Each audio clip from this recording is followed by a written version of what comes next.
اس کی زبان میں چاشنی تھی۔ اس کی ماں کا قبیلہ عیسائی تھا، اس لیے سجا نے بھی عیسائیت کو ہی پسند کیا۔ سجا کے کانوں میں یہ خبریں پڑیں کہ طلیحہ اور مسیلمہ نے بھی نبوت کا دعویٰ کیا ہے اور لوگ ان کی بیعت کر رہے ہیں، تو اس نے بھی نبوت کا دعویٰ کر دیا۔ وہ جوان ہو چکی تھی۔ خدا نے اسے دیگر اوصاف کے علاوہ حسن بھی دیا تھا۔ اس کے سراپا اور چہرے پر ایسا تاثر تھا کہ لوگ اس سے مسحور ہو کر اسے نبی مان لیتے تھے۔ بہت سے لوگ اس کی شاعری سے متاثر ہوئے، وہ صرف نبی بن کے کہیں بیٹھنا نہیں چاہتی تھی۔ اس نے اپنے پیروکاروں کی ایک فوج تیار کر لی اور بنی تمیم کے ہاں جا پہنچی۔ ان قبائل کے جو سردار تھے وہ رسول اکرم کے مقرر کیے ہوئے تھے۔ یہ تھے زبرقان بن بدر، قیس بن عاصم، وکی بن مالک اور مالک بن نویرہ۔ سجا نے مالک بن نویرہ کو اپنے پاس بلایا اور اسے کہا کہ وہ مدینہ کو تحقیق کرنے آئی ہے اور بنی تمیم اس کا ساتھ دے۔ مالک بن نویرہ نے اسے بتایا کہ کئی قبیلے اسے پسند نہیں کرتے، پہلے انہیں زیر کرنا ضروری ہے۔ سجا زیر کرنے کا مطلب کچھ اور سمجھتی تھی۔ اس کے پاس اچھا خاصا لشکر تھا۔ مالک نے اس میں اپنی فوج شامل کر دی اور قبیلوں کی بستیوں پر حملہ آور ہوئے۔ قبیلے ان کے آگے ہتھیار ڈالتے چلے گئے، لیکن سجا نے انہیں یہ کہنے کے بجائے کہ اسے نبی مانے ان کے گھر لوٹ لیے اور ان کے مویشی چھین لیے۔ اس مال غنیمت سے اس کا لشکر بہت خوش ہوا۔ اس کی لوٹ مار کی شہرت دور دور تک پھیل گئی۔ سجا ایک مقام نباج پہنچی اور اس علاقے کی بستیوں میں لوٹ مار شروع کر دی، لیکن یہ قبیلے متحد ہو گئے اور سجا کو شکست ہوئی۔ وہ ایک اور حملہ کرنا چاہتی تھی، لیکن اسے ایک مجبوری کا سامنا تھا۔ اس کے لشکر کے کئی سرداروں کو نباج کے قبیلوں نے پکڑ کر قید میں ڈال دیا تھا۔ سجا نے اپنا ایلچی ان قیدیوں کی رہائی کے لیے بھیجا۔ پہلے اس علاقے سے کوچ کرو۔ قبیلوں کے سرداروں نے ایلچی سے کہا، تمہیں تمہارے قیدی مل جائیں گے۔ سجا نے یہ شرط قبول کر لی اور اپنے سرداروں کو آزاد کرا کے اس علاقے سے نکل گئی۔ اس کے سرداروں نے اس سے پوچھا کہ اب کدھر کا ارادہ ہے؟ یمامہ۔ سجا نے کہا، وہاں مسلمہ بن حبیب کوئی شخص ہے جس نے نبوت کا دعویٰ کر رکھا، تلوار کی نوک پر رکھنا ضروری ہے۔ لیکن یمامہ کے لوگ جنگ و جدل میں بہت سخت ہیں۔ ایک سردار نے اسے کہا، اور مسلمہ بڑا طاقتور ہے۔ سجا نے کچھ اشعار پڑھے جن میں اس نے اپنے لشکر سے کہا تھا کہ ہماری منزل یمامہ ہے۔ مسلمہ کذاب نے اپنے جاسوسوں کو دور دور تک پھیلایا ہوا تھا۔ اسے یہ اطلاع دی گئی کہ ایک لشکر یمامہ کی طرف بڑھا آ رہا ہے۔ مسلمہ نے یہ معلوم کرا لیا کہ یہ سجا کا لشکر ہے۔ اس نے الرجال کو بلایا، کیا تم نے سنا کہ سجا کا لشکر آ رہا ہے؟ الرجال۔ مسلمہ نے کہا، لیکن میں ان سے لڑنا نہیں چاہتا۔ تم جانتے ہو کہ اس علاقے میں مسلمانوں کی فوج موجود ہے جس کا سالار اکرما ہے۔ کیا ہمارے لیے یہ بہتر نہیں ہوگا کہ سجا اور اکرما کی لڑائی ہو جائے، اور جب دونوں لشکر آپس میں الجھے ہوئے ہوں اس وقت ہم اس پر حملہ کر دیں؟ اگر ان کی ٹکر نہ ہوئی تو تم کیا کرو گے؟ الرجال نے کہا، پھر میں سجا کے ساتھ دوستی کا معاہدہ کروں گا۔ مسلمہ نے کہا، صورت وہی پیدا ہو گئی۔ سجا اور اکرما کی فوجیں ایک دوسرے سے بے خبر رہیں اور سجا یمامہ کے بالکل قریب آ گئی۔ مسلمہ نے اپنا ایک ایلچی سجا کے پاس اس پیغام کے ساتھ بھیجا کہ صبا اس سے ملنے اس کے پاس آئے تاکہ دوستی کا معاہدہ کیا جا سکے۔ سجا نے جواب بھیجا کہ وہ آ رہی ہے، لیکن مسلمہ کو قبل از وقت اطلاع مل گئی کہ سجا اپنے لشکر کو ساتھ لا رہی ہے۔ اس نے سجا کو پیغام بھیجا کہ لشکر کو ساتھ لانے سے میں یہ سمجھوں گا کہ تم دوستی کی نیت سے نہیں آ رہے، زیادہ سے زیادہ یہ کر سکتی ہو کہ اپنے چند ایک محافظوں کو ساتھ لے آؤ۔ رسول مسلمہ کے ایک درباری نے اسے کہا، سنا ہے کہ سجا کا لشکر اتنا بڑا ہے کہ یمامہ کی وہ اینٹ سے اینٹ بجا دے گا، اور یہ بھی سنا ہے۔ ایک اور نے کہا، وہ قتل و غارت کر کے اور لوٹ مار کر کے آگے چلی جاتی ہے، اس سے وہی محفوظ رہتا ہے جو اس کی نبوت کو تسلیم کر لیتا ہے۔ کیا تم مجھے ڈرا رہے ہو؟ مسلمہ نے پوچھا، کیا تم یہ مشورہ دینا چاہتے ہو کہ میں اپنی نبوت سے دستبردار ہو کر اس کی نبوت کو تسلیم کر لوں؟ نہیں اللہ کے رسول۔ اسے جواب ملا، ہمارا مطلب احتیاط سے ہے، وہ کوئی اپنا ہاتھ نہ دکھا جائے۔ مسلمہ نے قہقہا لگایا اور کہا، تم شاید میری صورت دیکھ کر مشورہ دے رہے ہو۔ کیا تم مجھے کوئی ایسی عورت دکھا سکتے ہو جو میرے پاس گی جائے گی نہیں، اور وہ زندہ بھی رہے گی؟ وہ آ گئی اور وہ لشکر کے بغیر آئی۔ یمامہ کے لوگوں نے اسے دیکھا اور آوازیں سنائی دیں۔ اتنی خوبصورت اور تردار عورت پہلے کبھی نہیں دیکھی تھی۔ اگر نبوت حسن پر ملتی ہے تو اس عورت کو نبوت مل سکتی ہے۔ اس کے ساتھ 40 محافظ تھے جو اعلیٰ نسل کے گھوڑوں پر سوار تھے۔ ایک سے ایک خوبصورت جوان تھا۔ کمر سے تلواریں لٹک رہی تھیں اور ان کے ہاتھوں میں برچھیاں تھیں۔ سجا جب قلعے کے دروازے پر پہنچی تو دروازہ بند تھا۔ اسے دیکھ کر بھی کسی نے دروازہ نہ کھولا۔ کیا ایسا آدمی خدا کا رسول ہو سکتا ہے جو مہمان کو بلا کر دروازہ بند رکھتا ہے؟ سجا نے بلند آواز سے کہا، کیا وہ نہیں جانتا کہ وہ اس عورت کی توہین کر رہا ہے جسے خدا نے نبوت عطا کی ہے؟ معزز مہمان، قلعے سے آواز آئی، تم پر سلامتی ہو۔ ہمارے رسول نے کہا ہے کہ محافظ باہر رہیں اور اوپر مہمان اندر آ جائے۔ دروازہ کھول دو۔ سجا نے دلیری سے کہا اور اپنے محافظوں سے کہا، تم سب قلعے سے دور چلے جاؤ۔ لیکن ہم ایک اجنبی پر کیسے اعتبار کر سکتے ہیں؟ محافظ دستے کے سردار نے کہا، اگر سورج غروب ہونے تک میں واپس نہ آئی تو اس قلعہ کو ملبے کا ڈھیر بنا دینا۔ سجا نے کہا، اور اس شہر کے ایک بچے کو بھی زندہ نہ چھوڑنا۔ میری لاش کو مسلمہ اور اس کے خاندان کے خون سے نہلا کے یہیں دفن کر دینا، لیکن مجھے یقین ہے کہ میں قلعہ سے کچھ لے کر نکلوں گی۔ محافظ چلے گئے اور دروازہ کھل گیا، مگر اس کے استقبال کے لیے مسلمہ موجود نہیں تھا۔ اس کے حکم پر دروازے پر کھڑے 2 گیوڑ سوار اسے قلعے کے صحن میں لے گئے، جہاں ایک چوکور خیمہ نصب تھا۔ اس کے ارد گرد درخت اور پودے تھے اور نیچے گھاس تھی۔ سجا کو خیمے میں داخل کر دیا گیا۔ اندر کی سجاوٹ نے اسے مسحور کر دیا، مگر مسلمہ وہاں نہیں تھا۔ وہ بیٹھ گئی۔ تھوڑی دیر بعد مسلمہ خیمہ میں داخل ہوا۔ سجا نے اسے دیکھا تو اس کے ہونٹوں پر مسکراہٹ آ گئی۔ اس مسکراہٹ میں تمسخر تھا۔ سجا نے اتنا بدصورت آدمی کبھی نہیں دیکھا تھا۔ اتنے چھوٹے قد کا آدمی شاذ و نادر ہی کبھی نظر آتا تھا۔ سلمہ نے، کیا تم نے نبوت کا دعویٰ کیا ہے؟ سجا نے اس سے طنزیہ لہجے میں پوچھا، دعویٰ کرنا کچھ اور بات ہے۔ سجا کی آنکھوں میں آنکھیں ڈال کر کہا، یہ سچ ہے کہ میں خدا کا بھیجا ہوا رسول ہوں۔ میں محمد کو رسول نہیں مانتا، لیکن اس نے اپنی رسالت منوا لی ہے۔ لوگ اس لیے مان گئے ہیں کہ قبیلہ قریش کی تعداد اور طاقت زیادہ ہے۔ انہوں نے اب دوسروں کے علاقوں پر قبضہ کرنا شروع کر دیا ہے۔ تبری نے چند ایک حوالوں سے لکھا ہے کہ مسلمہ نے سجا کی آنکھوں میں آنکھیں ڈال دیں۔ اس کے ہونٹوں پر دل فریب مسکراہٹ تھی۔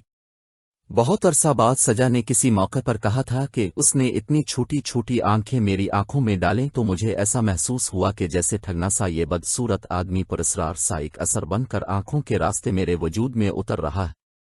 مجھے اطمینان سا ہونے لگا کہ شخص مجھے قتل نہیں کرے گا۔ کچھ اور وقت گزرا تو اس احساس نے جیسے مجھے بے بس کر دیا کہ میں اس کے وجود میں سما جاؤں گی اور میرا وجود ختم ہو جائے گا۔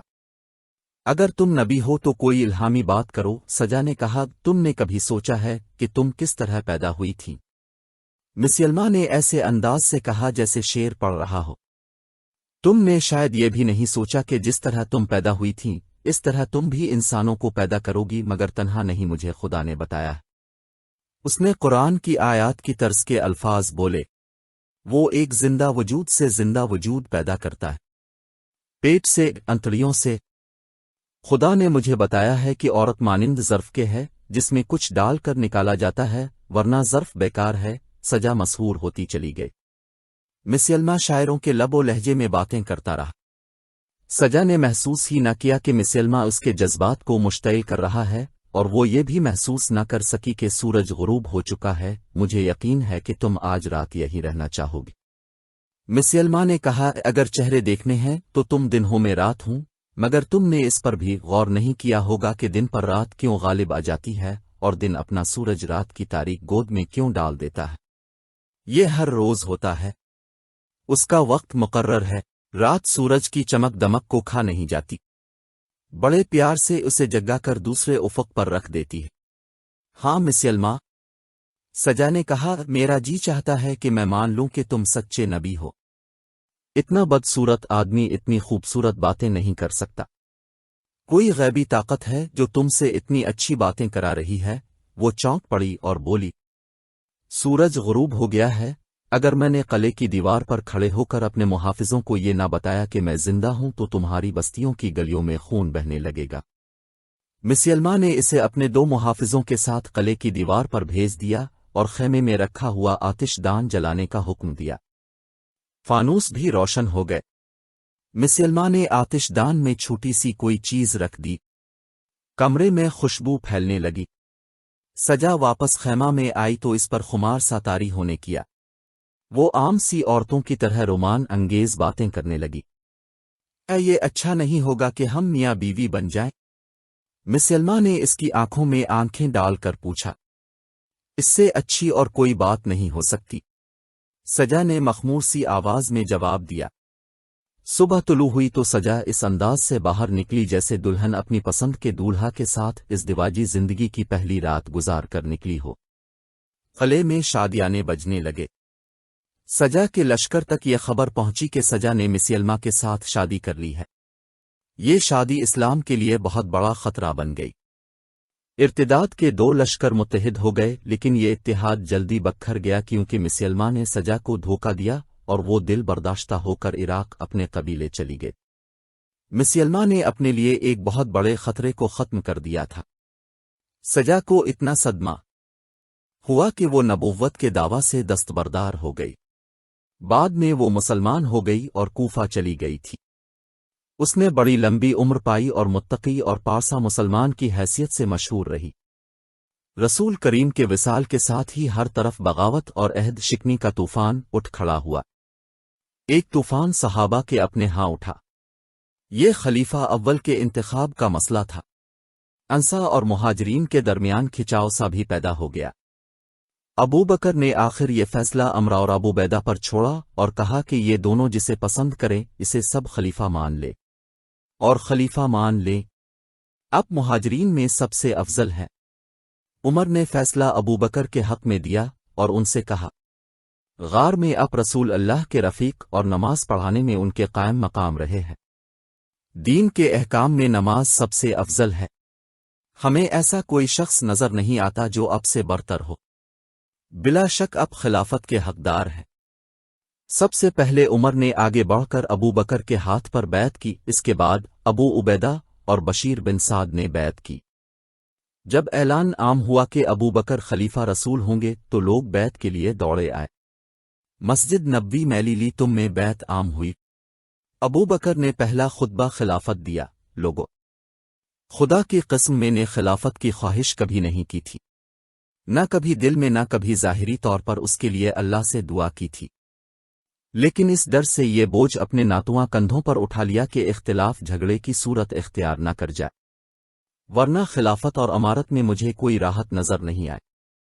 ایک بوجھ مجھ پر ڈال دیا گیا ہے جسے اٹھانے کی طاقت مجھ میں کم ہے۔ اللہ کی مدد کے بغیر میں اس بوجھ کو اٹھا نہیں سکوں گا۔ مجھے تم نے اپنا امیر بنایا ہے، میں تم سے بہتر اور برتر تو نہ تھا۔ اگر میں کوئی اچھا کام کروں تو میری مدد کرو، کوئی غلطی کر گزروں تو مجھے روک دو۔ تم میں سے جو کمزور ہے میں اسے طاقتور سمجھتا ہوں، میں اسے اس کا حق دلاؤں گا۔ تم میں سے جو طاقتور ہے اسے میں کمزور سمجھوں گا اور اسے اس حق سے محروم کر دوں گا جس کا وہ حقدار نہیں۔ میں جب تک اللہ اور اس کے رسول ملیکم کی اطاعت کروں تم میری اطاعت کرو، اگر میں انحراف کروں تو میری اطاعت چھوڑ دینا۔ خلیفہ اول ابو بکر صدیق نے سب سے پہلا حکم یہ دے کر کہ اسامہ کا لشکر رومیوں کے خلاف جائے گا، سب کو چونکا دیا۔ یہ موقع کسی اور جنگی مہم کے لیے موزوں نہ تھا۔ رومیوں پر حملہ بہت بڑی جنگ تھی جس میں مسلمانوں کی پوری جنگی طاقت کی ضرورت تھی، لیکن دوسری طرف یہ صورت پیدا ہو گئی تھی کہ بیشتر قبیلوں نے نہ صرف بغاوت کر دی تھی بلکہ بعض نے مدینہ پر حملہ کے لیے متحد ہونا شروع کر دیا تھا۔ یہودی اور نصرانی خاص طور پر مدینہ کے خلاف سرگرم ہو گئے، اس کے علاوہ جھوٹے پیغمبروں نے الگ محاذ بنا لیے تھے۔